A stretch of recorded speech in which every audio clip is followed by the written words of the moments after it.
Wa akhbara Nabi sallallahu alaihi wa ala alihi wasallam annahu ya'ti fayasjudu li rabbih wa yahmaduhu. La yabda'u bi syafa'ah awalan, tsumma yuqalu lahu irfa' ra'sak, sal tu'tah au qul yusma wa sal tu'tah wasfa tusyaffa. Maka hadis ini yang disebutkan oleh penulis, hadis muttafaqun alaih dari Abi Hurairah. Poinnya adalah dari kisah apa tadi yang kami sebutkan, syafaatul uzma. Maka di sini yang menjadi poin pendalilan selain syafaatul uzma juga, hadis ini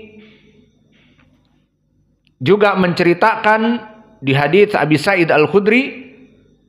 Kalau tadi dari Abi Hurairah tentang syafaatul uzma, juga di hadis Anas diriwayatkan oleh Imam Muslim, Nabi pun di saat melihat kaum muslimin banyak di api neraka, maka dia sujud di bawah ars. Maka dikatakan sama seperti hadis ini.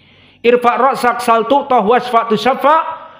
Lalu Nabi mengatakan, ya Rabb ummati, ya Rabb ummati, wahai Allah umatku, banyak dari umatku masuk api neraka. Maka apa yang dikatakan oleh Allah kepada Nabi, akhrijuh man kana fi qalbihi mithqala dzarratin min iman. Keluarkan mereka yang di hati-hati mereka ada keimanan sebesar biji sawi pun, keluarkan. Maka poin pendalilannya dikatakan oleh Syekh bahwa Nabi dulu di saat meminta syafaat, tidaklah langsung Nabi mengeluarkan orang-orang pendosa-pendosa dari kaum muslimin dari api neraka, kecuali apa? Minta izin dulu kepada Allah, sujud dan memuji Allah dan bertahmid. Maka ini semuanya meminta izin kepada Allah, lalu diberikan izin dengan ucapan irfa' ra'sak sal tu'tah wasfa tusyaffa. Maka angkat kepalamu, mintalah kepadaku, dan berikanlah syafaat bagi mereka orang-orang yang kamu inginkan. Syahidnya di sini bahwa tidak diterima syafaat langsung dari makhluk kepada makhluk kecuali dengan izin Allah Jalla wa'ala. Maka dulu Nabi di saat memberikan syafaat, baik syafaatul uzma ataupun syafaat untuk kaum muslimin yang di api neraka, maka Nabi sujud di bawah ars, meminta izin kepada Allah. Kemudian saya menyebutkan di dalam hadis, waqala Abu Hurairah lahu, berkata Abu Hurairah, man as'adun nas bi syafaatik, siapa orang yang paling berhak mendapatkan syafaat darimu ya Rasulullah? Qala man qala la ilaha illallah khalisan min qalbihi, bahwa mereka orang-orang yang mengatakan la ilaha illallah khalisan, dalam keadaan ikhlas dari hatinya secara ikhlas. Maka hadis ini diriwayatkan oleh Imam Abi Hurairah, dikeluarkan oleh Imam Al-Bukhari. Maka di hadis ini menjadi pendalilan oleh Asy-Syaikh. Apa hubungannya? Pendalilannya adalah bahwa siapa yang lebih berhak mendapatkan syafaat, tentu ada syarat-syaratnya tentu. Maka bagaimana mereka orang-orang yang musyrik, yang menyembah kepada selain Allah, kemudian datang ke kuburan wali-wali dan meminta kepada para wali syafaat, maka mereka jelas tidak diterima. Kenapa? Karena syarat pemberian syafaat kelak bagi mereka kaum muwahhidin seperti hadis ini. Siapa yang berhak untuk mendapatkan syafaat? Mereka yang berkata la ilaha illallah dari hati kecilnya. Maka bagaimana dengan orang-orang yang melaksanakan kesyirikan kepada Allah dan mereka meminta syafaat? Maka mereka tidak diterima syafaatnya. Maka ada syarat syafaat itu. Maka berkata Asy-Syaikh, fatilka syafa'atu li ahlil ikhlas biidnillah wala takunu liman asyraka billah. Maka di sini disebutkan, maka lihat tilka syafa'ah, di sana syafa'ah untuk siapa? Orang-orang yang melaksanakan tauhid kepada Allah seperti hadis Abi Hurairah tadi. Wala takunu liman asyraka billah, maka tidak diberikan syafaat kepada orang yang musyrik kepada Allah. Ini bantahan telak kepada orang-orang yang melaksanakan sesembahan kepada selain Allah, kemudian mengharapkan syafaat dari wali-wali tersebut. Kenapa kamu melaksanakan sembelihan di kuburan wali dan berdoa kepadanya? dan tawaf di kuburannya. Kami mengharap wali ini memberikan syafaat untuk kami. Bagaimana wali ini akan memberikan syafaat untuk kamu dan kamu melaksanakan kesyirikan kepada Allah? Fahimtum?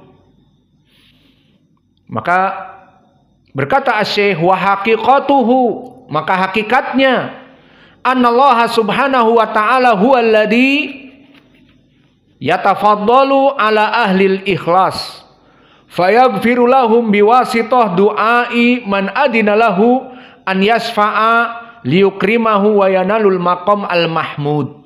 Maka hakikatnya bahwa Allah Jalla wa Ala dialah yang memberikan keutamaan kepada orang-orang yang ahlul ikhlas, maknanya orang-orang yang ahli tauhid, dan mengampuni dosa mereka dengan wasitah doa orang-orang yang diizinkan oleh Allah untuk memberikan syafaat kepada mereka, agar mereka diangkat derajatnya kepada surga-surga yang mulia atau dikeluarkan dari api neraka.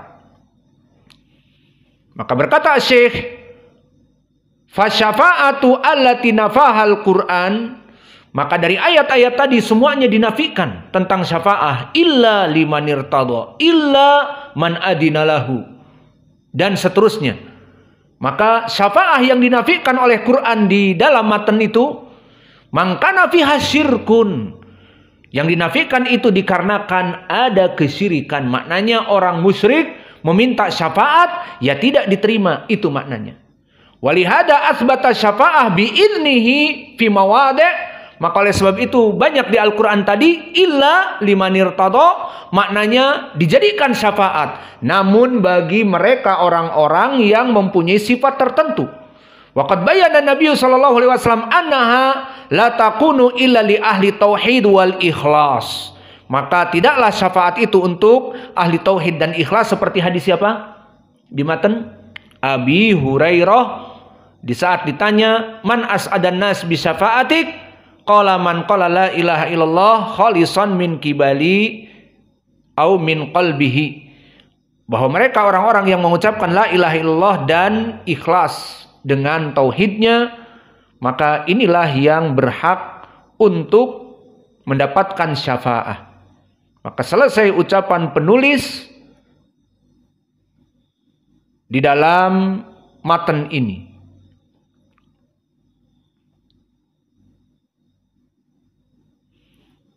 Maka selesai dari matan, masih ada waktu, kita masuk kepada fihi masail. Berapa menit lagi? 16 menit lagi. Iya, 16 menit lagi. 6 menit lagi, Allahul musta'an. Kita masuk fihi masail, maka ada padanya masalah. Kita ringkas. Al-ula tafsiril ayat. Tafsiril ayat, makna ayat jam'u muannas as-salim, yakni tafsir dari ayat-ayat tadi yang banyak yang menafikan syafaat. Maknanya adalah, ataupun surat itu dari surat Al-An'am dan Az-Zumar dan Al-Baqarah dan surat An-Najm, juga surat As-Saba, yang mana faidah asaniyah sifatus syafa'ah al-manfiyah. Pada ayat-ayat tersebut menyebutkan tentang syafaat yang ditolak. Di saat apa? Syaratnya allati tatlubu min ghairillah fima la yaqdiru alaihi illa Allah jalla wa ala. Di mana syafaat yang diminta selain dari Allah, seperti orang-orang yang melaksanakan kesyirikan, meminta kepada mayat-mayat dari wali-wali yang soleh dan meminta syafaat dari mereka. Maka di sini tanpa izin Allah dan mungkin mereka tidak akan mampu. Dan masalah yang ketiga, sifat asy-syafa'ah al-mutsbitah, juga disebutkan di dalam hadis syafaat yang mutsbitah, dan di ayat ila liman irtada seperti itu. Maka syafaat yang mutsbitah maknanya allati tatlubu minallah, syafaat yang diminta dari Allah, bukan dari orang-orang yang sudah mati. Maka harus terpenuhi dua syarat. Pertama, biidnihi, bahwa Allah memberikan izin kepadanya, dan Allah ridho dari orang yang diberikan syafaat ini. Jadi tidak sembarangan syafaat itu diterima oleh Allah meskipun Nabi yang meminta. Pertama, izin dari Allah. Kedua, orang yang diberikan syafaat itu harus muwahhid.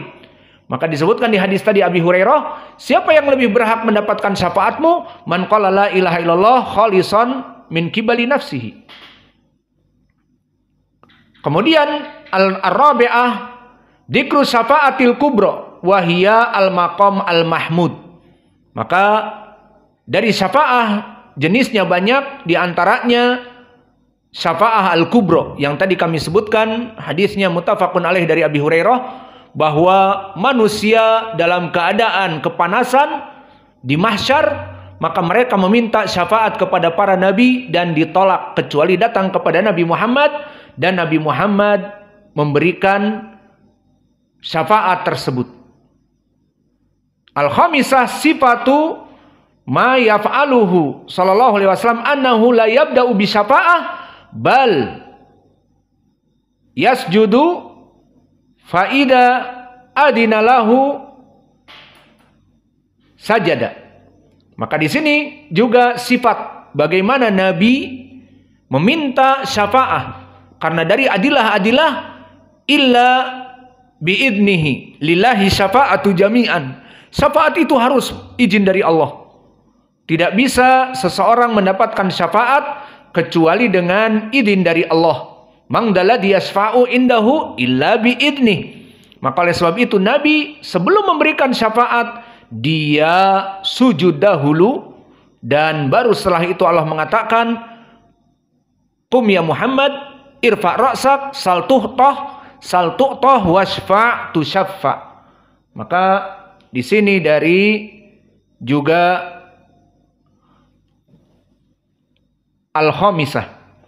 As-sadisah maknanya masalah yang keenam, man as'adin nas biha, siapa orang yang lebih berhak mendapatkan syafaah. Maka telah datang di hadis tadi Abi Hurairah bahwa mereka man qala la ilaha illallah khalisan min kibali au min qalbihi, bahwa mereka orang-orang yang ikhlas mengucapkan la ilaha illallah dari hatinya. Maka ini dari keutamaan ataupun dari al-mas'alah yang keenam. Al-mas'alah as-sabi'ah annaha la takunu liman asyraka billah, bahwa syafaat itu tidak boleh diberikan kepada orang-orang yang musyrik. Kenapa? Karena Allah tidak mengizinkan kepada mereka jika mereka itu dalam keadaan musyrik. Sesuai dengan hadis, siapa yang lebih berhak mendapatkan syafaat? Kata Nabi, mereka orang yang mengucapkan la ilaha illallah.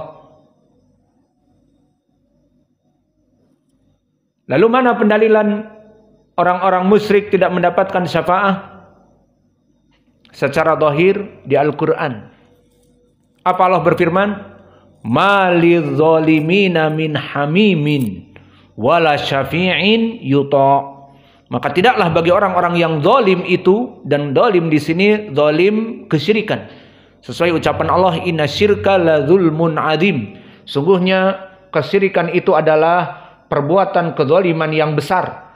Maka di dalam ayat ini, mali zalimina min hamimin wala syafi'in yuta', tidak ada bagi orang-orang yang zalim, orang-orang yang syirik diterima syafaatnya. Maka di faidah ini, di masalah ini disebutkan bahwa tidak diberikan bagi orang-orang yang musyrik kepada Allah syafaah. Maka orang-orang musyrik tidak mendapatkan syafaah dari Nabi atau dari malaikat atau dari orang-orang soleh. Bayanu hakikatuha, dan tadi telah disebutkan hakikat dari permasalahan syafaat, bahwa Allah memberikan syafaat kepada para ahlu tauhid sebagai Allah yatafaddala ala ahlil ikhlas. Allah memberikan keutamaan kepada orang-orang yang muwahhidin di dunia dulu, dan memberikan syafaat Nabi kepada mereka, dan Allah mengizinkannya, dan Allah mengampuni dosa-dosanya dari permintaan Nabi, dari permintaan orang-orang yang soleh bagi dia, dari permintaan malaikat, yang jelas Allah ridho kepada mereka dan diampuni dosa-dosanya dikarenakan permintaan syafaat dari orang-orang yang berhak tadi. Maka dengan ini berarti alhamdulillah selesai bab yang ke-11, babus syafa'ah. Maka nikmah ya ikhwah, kita setiap malam membaca kitab tauhid, selesai satu bab, dan alhamdulillah sekarang sudah mencapai kepada bab yang ke-18 insyaallah. Wa naktafi ila huna wa jazakumullahu khaira wa barakallahu fi ilmikum. Subhanakallahumma bihamdika asyhadu an la ilaha illa anta astaghfiruka wa atubu ilaik.